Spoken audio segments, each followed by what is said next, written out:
Salutations, hello, hi, and welcome back to Basic Public Speaking. I'm Christy Thomas. I'm your professor instructor for this course, and this is our weekly chat for week 10. First of all, welcome back from ACTC's fall break. I hope the week was kind to you and chill, and you get a little bit of a breather. And I said this before, but to me, I feel like when we come back from break, this semester just goes by so quickly. With that being said, let's go ahead and discuss this week's lesson and then upcoming due dates. And I'm probably going to make a video about the due dates and stuff again, just like I've done previously. But for this week's lesson, it's celebratory speaking. So that module is going to be opening just like every other module. There is a Word document, a PowerPoint presentation, a publisher PDF, and a video chat lesson over celebratory speaking. And I'll try to include some examples as well. But celebratory speaking, some communication scholars, theorists will say celebratory speaking falls in line with informative speaking, and some say its own genre. But for the purpose of our course, we're going to use it as a separate genre as itself. Because your third main speech, which will be coming up in a few weeks, falls under celebratory speaking. But also storytelling kind of falls under it too. You can see where the lines get a little blurry when it comes between informative and celebratory. Celebratory speaking is just that. It's speeches for celebration. This can be commencement speeches, which I know I have quite a few seniors, so that's coming around the corner. Acceptance speeches, wedding toast, roast, eulogies, tribute speeches, memory speeches. All that falls under celebratory because you are celebrating a person or an occasion. Like after dinner speeches, which are not as popular as what they once was, but that also falls under celebratory. I already said commencement speeches. Think about post games when speeches are made, or like halftime speeches when you're trying to rally up. You're celebrating the team, you're celebrating the cause. All that falls under. If you think of award shows, be it music or movies or television or the Tony Awards, anything like that, even, all award shows, not just those in the entertainment industry, all those fall under acceptance speeches. And when I say tribute speeches, you think of when people are paying tribute, the person the soul doesn't necessarily have to no longer be with us. Well, you can pay tribute to someone in an industry or a field that is still with us, that has made contributions to their field. So, they pay tribute. And then roast. I always like to use Comedy Central. They used to do them. They still do them. I just don't know if they're as popular as they were. But the celebrity roast. That is also a celebration because even though you're roasting them and kind of giving someone a hard time, it still falls under you're celebrating that person. All right, so that's what celebratory speaking is in a nutshell. But go ahead and check out the module to get a little bit deeper understanding. Now let's go ahead and discuss some due dates that are coming up. Your second storytelling speech is coming up, and it's due. Originally, I put October 31st, but I'm going to extend the due date to the Friday, November 1st, as not to throw anybody off. Now, this is the umbrella topic for this storytelling speech is like Halloween, fall, scary, horror, off the beaten path, conspiracy, urban legend, world. It's a pretty big umbrella topic. So you can pick anything that has to do with Halloween or fall or horror or supernatural, off the beaten path, conspiracy theories, urban legends, and discuss it. This could be a favorite story. It could be a favorite pastime. Perhaps you go to a pumpkin patch with your family or your friends, or you like to go on hay rides or do fall festivals, go apple picking, or it could be a favorite costume you wore as a child. It could be your favorite scary movie or cartoon. There are a lot of animated shows and movies, Scooby-Doo, one big one, that deal with, things off the beaten path. Over the Garden Wall, Gravity Falls, all that falls under kind of the supernatural realm. You could talk, sorry, I have my notes here, and for some reason I also have my kids' notes. You can also discuss conspiracy theories, you know, yay or nay, or what's wild about them. You know, like History Channel, you're taught all your life. These folks built the pyramids, these folks, and then History Channel tells you it's aliens. So it's like ancient astronaut theory falls under conspiracy theories.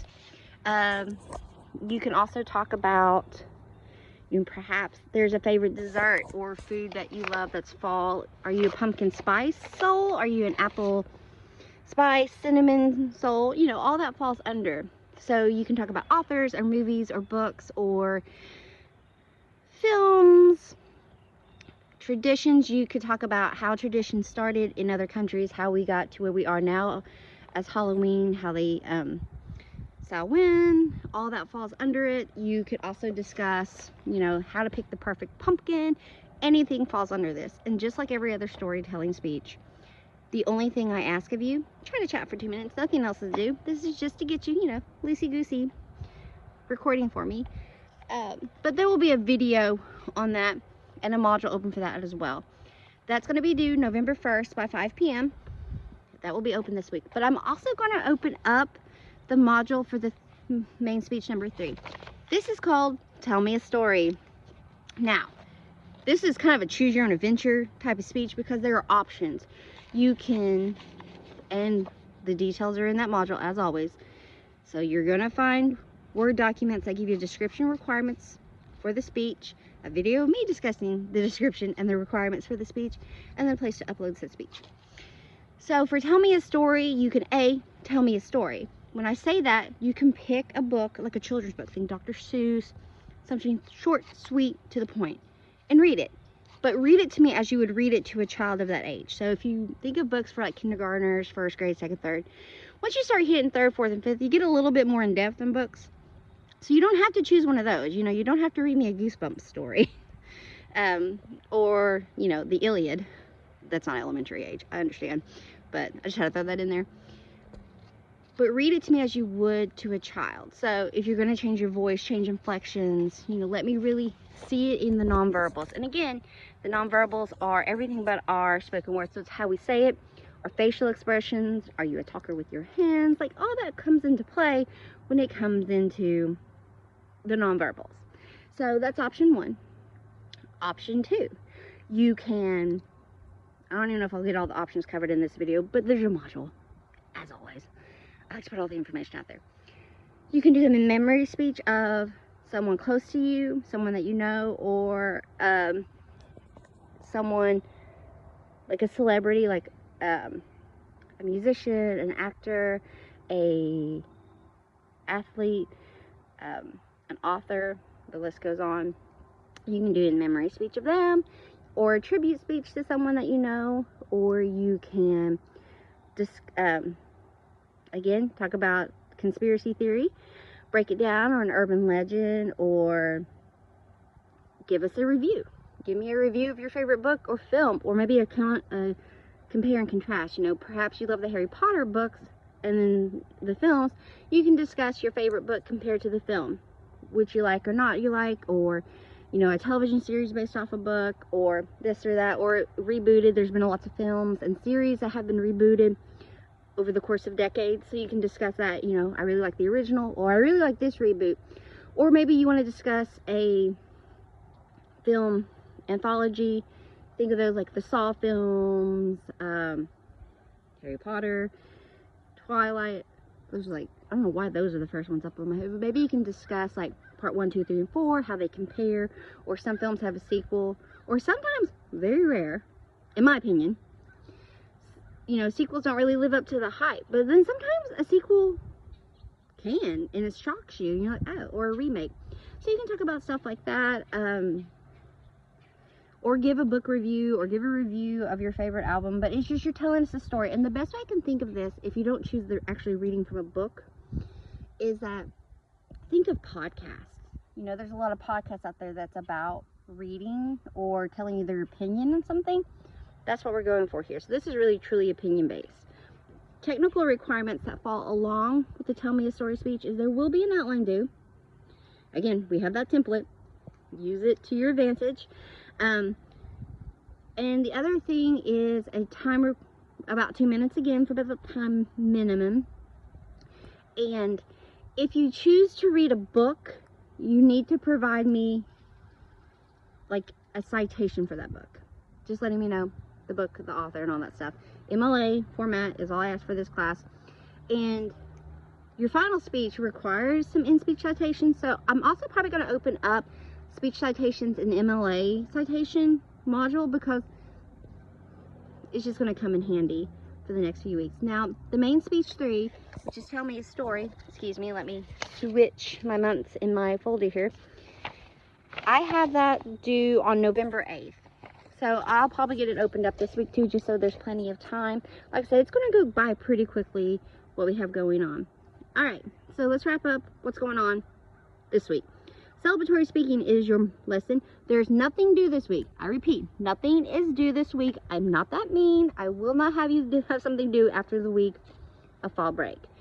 You will have the second storytelling speech, which is Halloween fall supernatural vibes, due November 1st by 5 p.m. The third main speech will be due November 8th by 5 p.m. So that's going to be kind of back to back. That's why I'm going to have them opened up at the same time. And then I'll probably open up midweek in speech citations and MLA citations, how-to situation. But again, use tools available to you. There are apps and there are sites that you literally can plug and chug your information, and it will create a citation for you. Copy and paste that. I am not a stickler about how you get to the final product when it comes to citations and whatnot. I just want to see you give me a speech. That's all I'm really interested in. But we gotta, we gotta do the groundwork to get there. So that's all that's going on this week. Nothing due. Celebratory speaking. Again, it's a blurry line between that and informative, but that's okay. That's okay. If you have any questions or concerns, please reach out to me as soon as possible. I'll get back to you as soon as I can. I hope you have an amazing day and a fabulous week. Thank you all so much. Bye.